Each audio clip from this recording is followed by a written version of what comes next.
Sabres have a problem up front, but it's a good problem to have. We'll tackle it next in the Locked On Sabres podcast.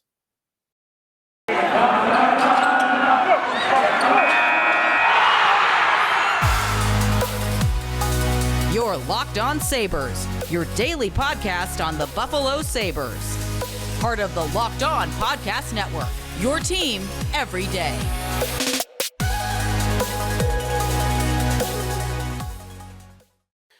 Thanks for making Locked On Sabres your first listen every day. We're free and available wherever you get your podcast. Thanks for tuning in on this Monday, as we are only hours away from the Sabres against the Edmonton Oilers. I got a couple of thoughts on Connor McDavid coming up on today's show.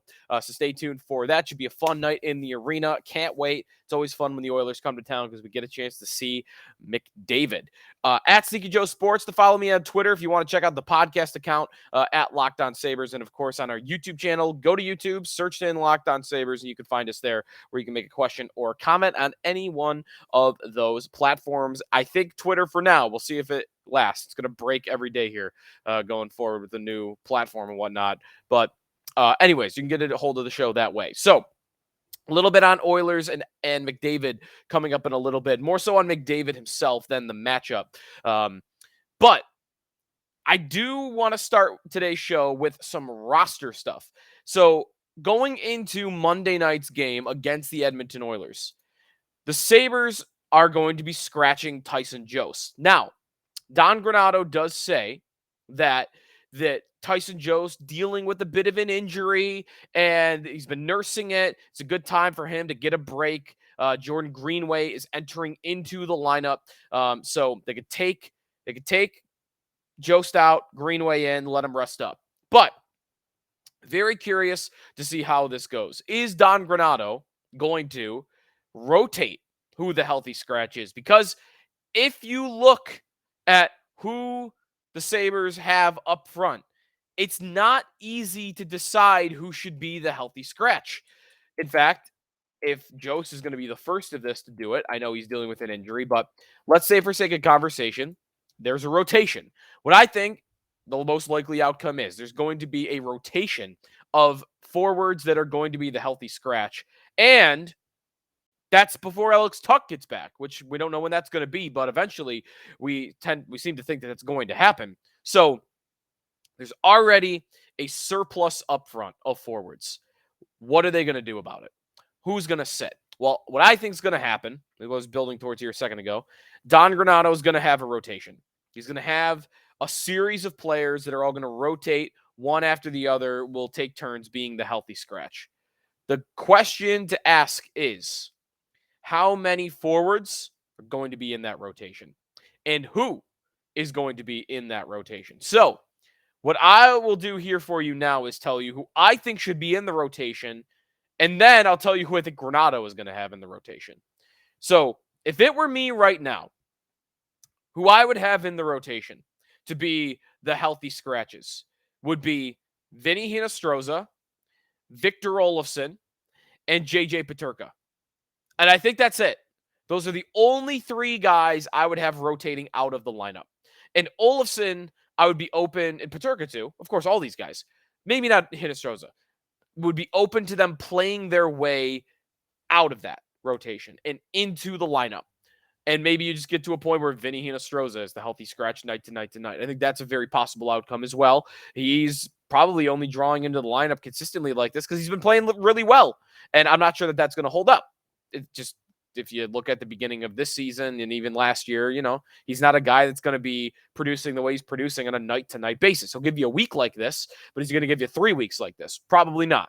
So that's who I think should be in the rotation. Olofsson, because of the goal drought that he's on, and he doesn't do a lot of other things other than score goals. So when he's not scoring, he's not doing a lot. JJ Peterka is a tough one. He's been playing better, a lot better. He disappeared for 20-plus games. Wasn't putting the puck in the back of the net, wasn't creating offense for others, wasn't playing well in his own end, really wasn't doing much of anything, wasn't using his speed to his advantage. It just wasn't happening. But the last 5 games, Peterka's playing a lot better. And I'm not just saying that because he scored, he's hit a couple of posts, so he's been threatening, but he really is looking more confident. He's skating a lot better. But I'm not at a point with Peterka where I feel like he has to draw into the lineup night to night as they're in this playoff race. So that's my 3. Who do I think Don Granato is going to go with? Well, my thought is he's going to have all 2 of those names I just mentioned. I think he'll have Hinostroza in the healthy scratch rotation. He'll have Peterka in the healthy scratch rotation. I do not think he'll have Victor Olofsson in it. I do not think he'll have Victor Olofsson. And by the way, I did not include Tyson Jost in mine. I would not have Tyson Jost in my rotation. I think Don Granato is going to. That's 3. I don't think Jordan Greenway draws into it. So we're still at 3. Greenway, they just acquired. It would feel weird if they acquired a guy, sought him out, and then made him a healthy scratch at all. So I don't have Greenway. What about Zemgus Girgensons? Kyle Okposo? No, right? Because of their veteran status and their importance defensively on this team that doesn't have a lot of good defensive forwards. I can't see Girgensons or Okposo. I don't think Peyton Krebs, and I would never do that. But I wonder about Granato doing it because earlier in the season when they had this situation and they were having to rotate who the healthy scratch was, Krebs was a part of that rotation. So I'm not going to put Krebs on my Granato count. I'm going to hold it at 3. But I think it wouldn't stun me if Krebs was a part of it, even though I would argue that he shouldn't. But I think that's it. For me, my rotation would be Olofsson, Peterka, and Hinostroza. My guess is Granato's rotation will be Peterka, Hinostroza, and Tyson Jost. That to me is the big difference. But it's a good problem to have, right? It's a good problem to have. The Sabres have too many forwards. Next year, that problem will be a little bit different. You know, maybe Girgensons or Poso are gone. Hinostroza is gone. There'll be changes. But for now, they have a lot of depth. They have a lot of good depth. And this is before Alex Tuch, of course, is even back in the lineup. When he comes back into the lineup, I think we're headed for the inevitable with Vinny Hinostroza. He's a good depth player. I've always talked about how much I like him in the bottom 6. It's just too crowded. And I think even if he draws into the lineup consistently for the next little bit, when Tuch comes back, I think that's it. I think he is out of the lineup. They put him back on waivers, or they actually maybe could send him right back down to Rochester. However, they got to do it. I think Hinostroza's time is very limited here in Buffalo. But for now, he's doing fine playing on that Dylan Cousins, Casey Middlestat line. Hopefully he keeps playing great. When we come back, quick word on Connor McDavid. To me, I've called him the GOAT. I know I didn't watch Gretzky live, but I got some thoughts on him and the historic nature that his season is coming up here on the Locked On Sabres podcast with Joe DiBiase. We are brought to you by Athletic Greens. This stuff is delicious. It's 1 scoop of AG1 and you're absorbing 75 high-quality vitamins, minerals, whole food source superfoods, probiotics, and adaptogens to help your day start right. Special blend of ingredients supports your gut health, your nervous system, your immune system, your energy, recovery, focus, and aging. Plus, it's cheap. It costs you less than $3 a day. You're investing in your health, and it's cheaper than your cold brew habit. It's cheaper than getting all of those different supplements yourself as you're investing in an all-in-one nutritional insurance. It works with different lifestyles, whether it's paleo, keto, vegan, dairy-free, gluten-free. Contains less than 1 gram of sugar. There's no GMOs, no nasty chemicals or artificial anything, while still tasting great. Tons of people take some kind of vitamin, mineral, multivitamin, and it's important to choose one with a high quality ingredient that your body will actually absorb. AG1's a micro habit with big benefits. And to make it easy, right now, Athletic Greens is going to give you a free 1-year supply of immune-supporting vitamin D and also 5 free travel packs for on the go with your first purchase. All you got to do is visit athleticgreens.com/NHL Network. Again, that's athleticgreens.com/NHL Network to take ownership over your health and pick up the ultimate daily nutritional insurance. Sneaky Joe DiBiase back on the Locked On Sabres podcast. The Sabres have the Oilers Monday night, and that means Connor McDavid. And he is having a season for the ages, the greatest season in my lifetime. He is at already 122 points on the season in 64 games. He has 1 off his career high. There's a very good chance he will break that career high against the Sabres. Sabres, by the way, 12 points in 12 games. That is the second fewest points per game McDavid has against any opponent in his NHL career. Only St. Louis is lower. They've allowed 18 points in 21 games. Think about that, by the way. One of the 32 teams has held McDavid to below a point a game, and that's it. McDavid is at 52 goals and 70 assists. He is on pace for almost 70 goals and almost 160 points. Numbers that have not been reached since 1995-96. McDavid, to me, right now, is the best athlete in sports. And I don't really think it can be denied. And the argument I would have for that is he's the best player in the world at what he does.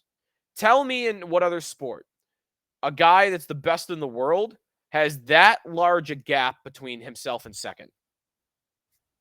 Who? Patrick Mahomes? The gap between Mahomes and Joe Burrow, Josh Allen, it's there, but it's not this giant gap. We don't think. Baseball, Mike Trout and everybody else. Even if it is still even Mike Trout, not there. Basketball, you can honestly pick like 6 different guys for the best player in the world. You could pick Nikola Jokic. You could pick Giannis Antetokounmpo. I'm usually good with that. His last name, Antetokounmpo. I don't really think basketball can even be in this because I don't even know who the consensus number 1 would be. Soccer isn't even this, right? Like, who, Kylian Mbappe? Is there a giant gap between him and everybody else? Like, there isn't. He's debatably not even the best in the world right now. You might still want to say Leo Messi is. So, McDavid. It's McDavid, and then there's this massive gulf. And I think that has to mean he's the greatest athlete in the world today because he is that definitively the best. He is on pace for not only the highest point total since 1996, he's on pace to break it by 40 points. If you go on a 27-year sample size back to Mario Lemieux's 95-96 season, in that time, those 27 years, 128 points is the highest that anyone's had, Nikita Kucherov. In a 27-year sample, 128. He's on pace for 160.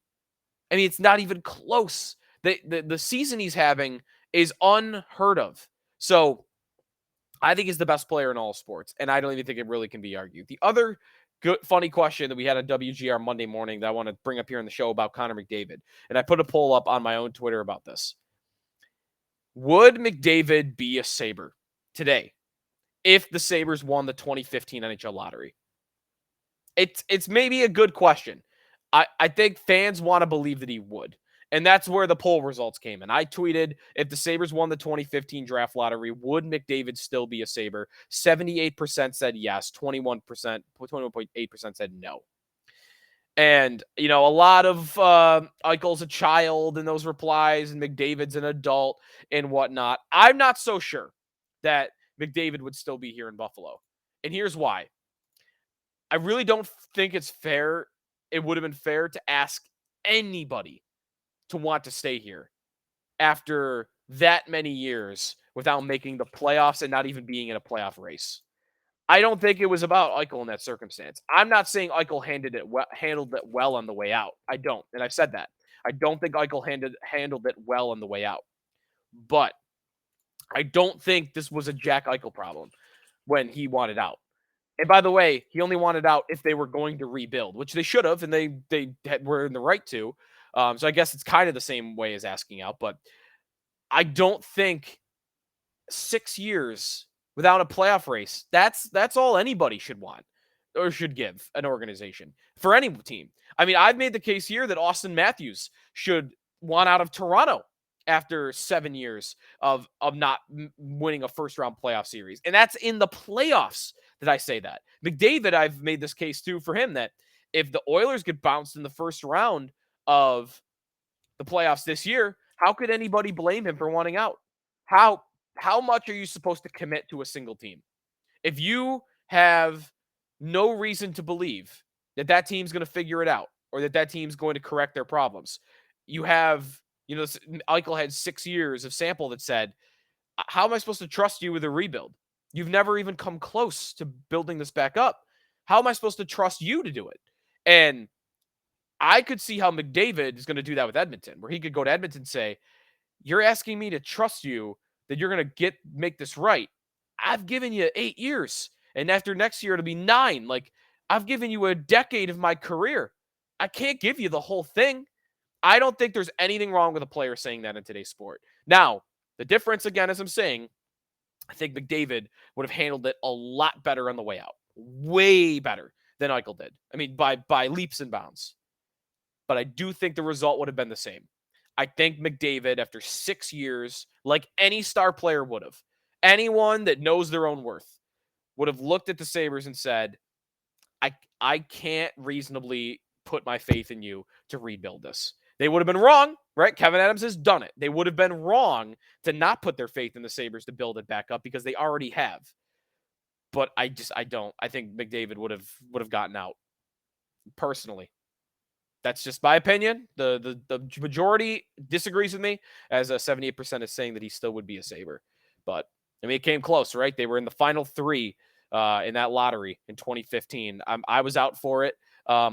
My memory of that was going out to an establishment that was packed wall to wall with people. Everyone was super pumped up, and man, the experience of watching those cards get unveiled by Bill Daly. Every card was like you couldn't breathe. Your heart stopped after each one. Like, is it the logo? Oh, it's the Hurricanes. Oh, is it the Flyers? Oh, it's the Flyers. Just it was built up. It was drama. And everyone was very deflated, of course, when that Oiler logo came up. Or was that how it happened? The Oiler logo came up gold? No, someone else's logo came up. I'll have to find. I don't remember whose logo came up, but someone else's logo came up. All right, Sabres and Oilers on Monday night. Enjoy the game. We'll talk about it after the fact, and we will talk about the Islanders game on Tuesday as well. We'll do a full deep dive preview. We didn't do that for the Oilers game here. We'll do a full deep dive preview of the Islanders matchup for Tuesday night. That is a huge game in the standings, a massive game in the standings. So big preview for that, and we'll tackle what happened between the Sabres and Oilers next time here in the Locked On Sabres podcast with Joe DiBiase.